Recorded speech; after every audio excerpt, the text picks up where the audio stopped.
disciplina, de su inteligencia, de la democracia que sin pausa está llegando poco a poco a Marruecos.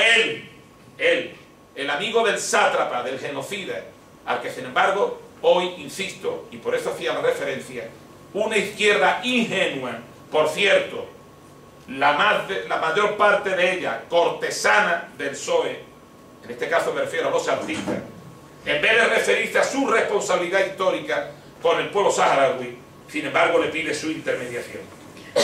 Él,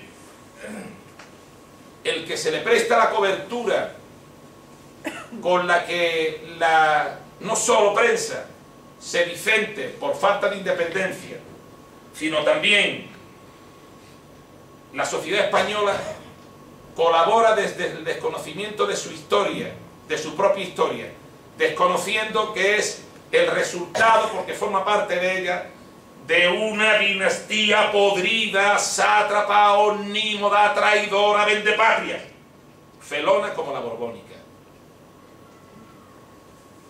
Él, descendiente de Carlos IV, ahora que se hable del bicentenario de la Constitución de Cádiz, hasta hace poco se hablaba del bicentenario de la respuesta revolucionaria, aun cuando de naturaleza reaccionaria, como fue la del pueblo de Madrid cuando se enfrentaron a los franceses, que traían, en definitiva, a España, lo avanzado de Europa.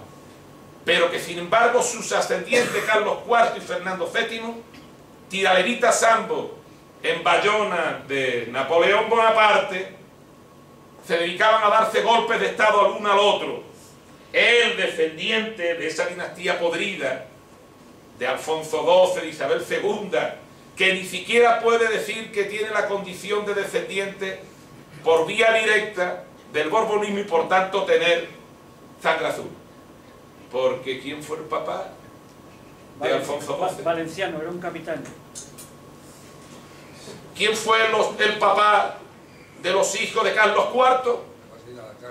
Su marido.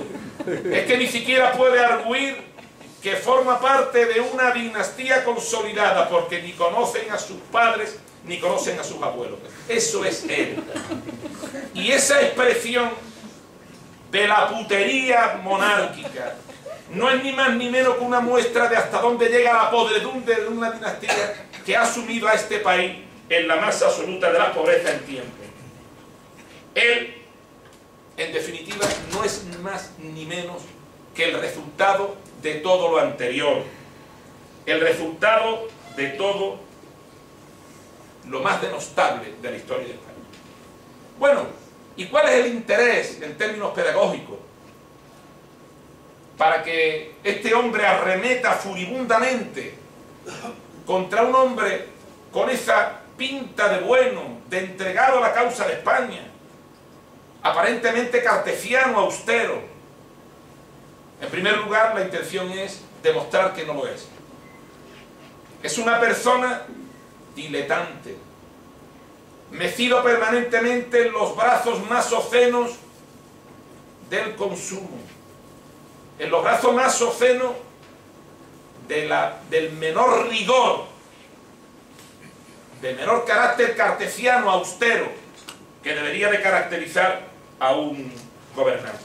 Es por ello, por lo que si queremos realmente que la república se instale en este país, tenemos que tratar de hacerlo bajar de ese pedestal en el que está. ¿Por qué? Porque miren ustedes, ¿saben ustedes lo que tendría que suceder para que por vía constitucional en este país los pueblos de España pudieran posicionarse respecto de la monarquía y su opción alternativa república? El artículo 168, el profesor Pitar, que me corrija, el artículo 168 habla de que para la reforma del título preliminar de la Constitución española, por cierto, que fue aprobada por una mayoría en absoluto cualificada y que más del 50% del electorado actual de este país no la votó y está en edad de votar, exige que para hablar de república o de monarquía en el Parlamento se tiene que producir una iniciativa parlamentaria del 10% de los diputados y diputadas, o una iniciativa de naturaleza social, política, con la entrega de 500.000 firmas. Entonces, el Parlamento, para tramitar, para poderse posicionar respecto de esa iniciativa popular o parlamentaria, necesita de la aprobación de la iniciativa, en el caso de la Cámara Baja del Parlamento, de los 2/3 de los diputados y diputadas. Pero no solamente del Parlamento, sino también de los 2/3 del Senado. 2/3 del Parlamento de la Nación, 2/3 del Senado. En el caso de que la iniciativa saliera aprobada con los 2/3 de la Cámara Baja y de la Cámara Alta, se produciría la autodisolución de las mismas y la convocatoria por parte del Borbón de unas nuevas elecciones. Del resultado de las elecciones se derivaría la composición política que fuese del Parlamento y del Senado. Y de nuevo se sometería a la consideración de ambas cámaras la convocatoria de un referéndum sobre el que se podría posicionar ya los pueblos de España, el pueblo español. También tendría esta iniciativa que salir con los 2/3 del Parlamento de la Nación y con los 2/3 del Senado. Ese es el resultado del pacto constitucional, resultado a su vez de la transición. ¿Entienden ustedes ahora por qué la ley de Ohm? ¿Creen ustedes realmente que con la composición actual del Parlamento, que es el resultado del Senado, de la ley de Ohm, creen ustedes que con la bipolarización política que hay aquí en el Parlamento, 2/3 de la Cámara Alta y 2/3 de la Cámara Baja le van a dar la palabra al pueblo español para decidir si quieren monarquía o república? ¿Entienden ustedes lo antidemocrático del proceder de la Constitución? Porque en sí mismo a la vez les están ustedes a todos negando la posibilidad de decidir si queremos monarquía o república. En ese análisis demoscópico del que hablaba antes José Luis, de que el 25% de los españoles y de las españolas ya quieren la república, puede que algún día incluso se produzca una traducción al alza y se convierta en el 60 o el 70. Ah, pero ustedes no son mayores de edad. Nosotros no somos mayores de edad.